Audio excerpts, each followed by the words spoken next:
Hi dear students, we are going to module 2. Module 2 consists of data types, type systems, type checking, the records and variants, arrays, strings, sets, pointers and recursive types, list, files and input output, equality testing and assignment. So this video is about type systems.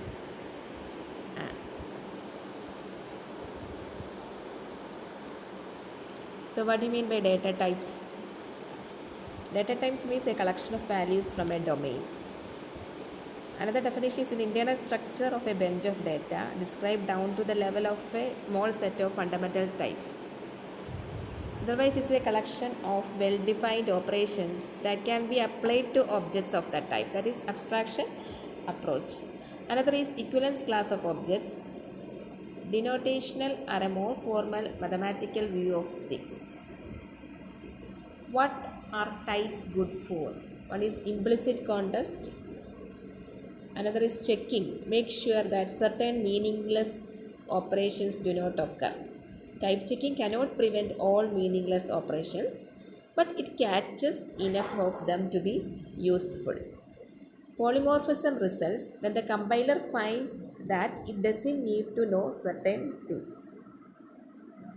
Strong typing has become a popular word in structured programming. What do you mean by strong typing? It means that languages prevent you from applying an operation to data on which it is not appropriate. Then static typing is there. It means that compiler can do all the checking at compile time.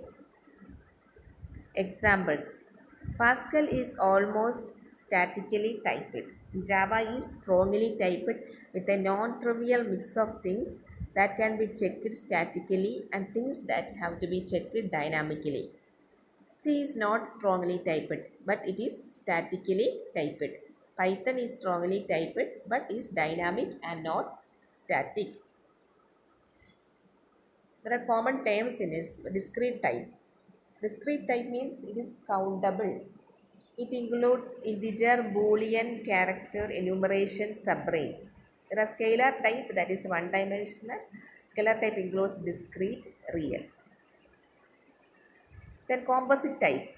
Records, arrays, sets, pointers, list, files, everything come under which type? Composite type. That orthogonality is a useful goal in the design of a language, particularly its type system. A collection, what do you mean by orthogonality? A collection of features is orthogonal if there are no restrictions on the way in which features can be combined. So, what do you mean by this type system? Type system means a mechanism to define types and associate them with certain language constructs. And it consists of a set of rules for type equivalence, type compatibility, and type inference. So, type equivalence means determine when the types of two values are the same. Type compatibility rules determine when a value of a given type can be used in a given context. Then type inference rules define the type of an expression based on the types of its constituent parts or the surrounding context. This is all about type systems. I will come with the next video. Till then, bye.